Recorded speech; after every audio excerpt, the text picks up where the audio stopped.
Welcome back, everybody. What you see in front of you is what remains of my diagnostics computer, at least one of them. This is a system I built up by saving up, money to buy parts and upgrading it, bit by bit. It's an AM3 Plus motherboard. It's the G1 Gaming motherboard from Gigabyte. It's a really nice board, actually, for the money. So I picked it up when I could. I have an 8320 in there, overclocked to 4.2 gigahertz and 16 gigs of, I believe this is EVGA, there's superclock RAM at 2133 megahertz, and my Zotac mini 1060 6 gig. But and it's running off a J Micron SSD, and it's really small. It's not one of the super fast SSDs. You can see it right there.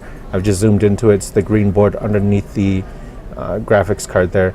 But it was blue screening, and I couldn't figure out why. It just kept crashing on me. So basically, what I did was, I built it when, worst case scenario, when you can't figure it out, pull it out of the case. Pull it out of the case, reformatted it because the program was so corrupt, and I reinstalled everything, and I have it up here. And it's running really good. So it's I have the system rebooted, and yeah, it's my trusty old 8320 overclocked to 4.2 gigahertz, 16 gigs of RAM, and that J Micron SSD. So Windows 7 Professional, which I need.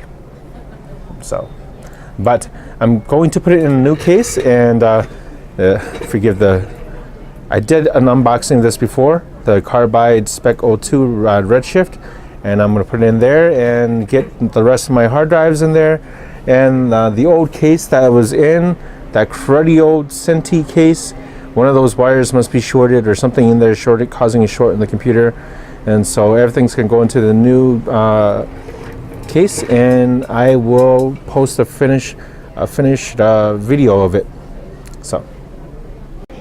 Okay, now we've got the system put together. So I've done an unboxing of this case before. Again, this is the Corsair, I believe this is the don't want to mistakenly say it is the Carbide Spec 2 Redshift.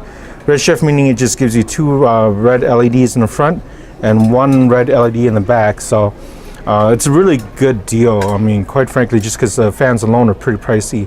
About $10 a piece, on average. So I have the side open because I kind of want to show off the computer at the shop here, and also it gives me a chance to do whatever I need to during the day.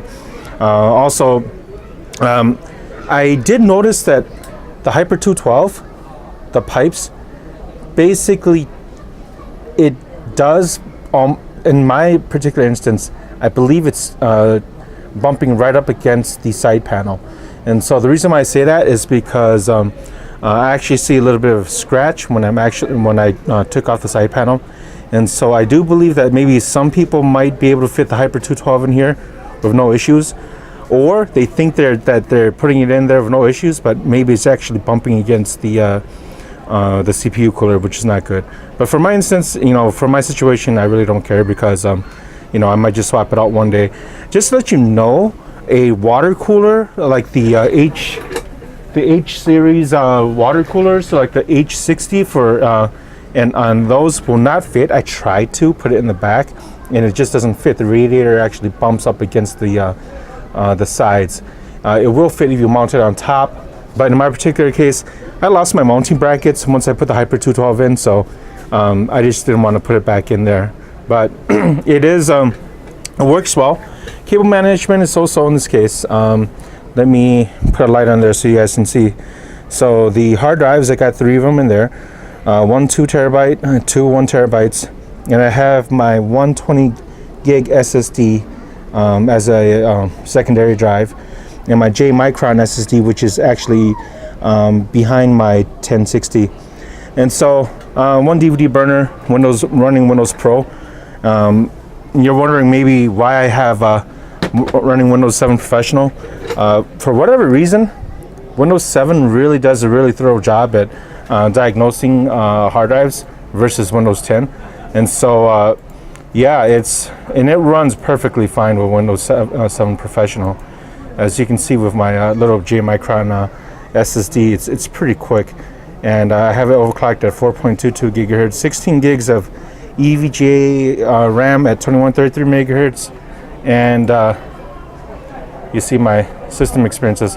Just if you guys were wondering how this computer runs with the 1060, this is a Asus monitor. It's a really nice monitor. This is I believe this is going to be like a 22-inch monitor. It's not a 24-inch, I don't believe. Let me double check. It's been a while.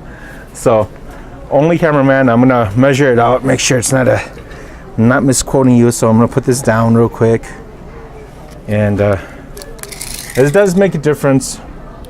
Oh, it is a 24-inch monitor. So this is a 24-inch Asus monitor, and 1920 by 1080, and I'm going to run a benchmark, the Valley benchmark here. And so the 1060 is actually stock speeds, so I can give you an idea. So this GTX 1060 is the 6 gig version running at 1.5 megahertz. And let's close this down and let's run Valley benchmark.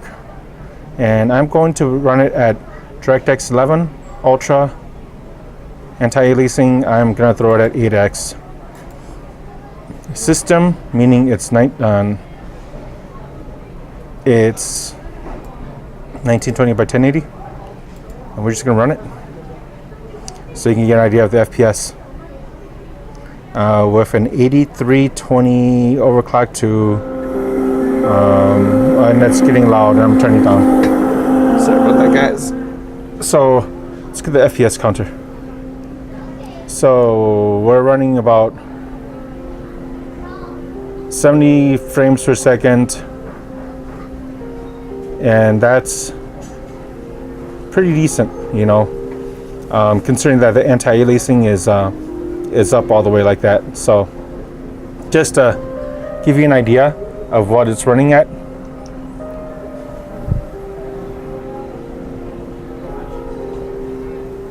So pretty decent, considering the size of the monitor and that all the stuff is turned up all the way.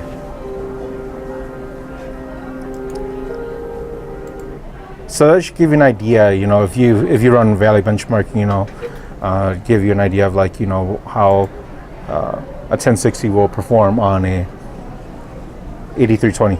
So any question or comments, post them at the bottom of the video. This is my main work rig, my secondary work rig, versus my main one over here. So any question or comments, please post them at the bottom of the video. Thanks for watching.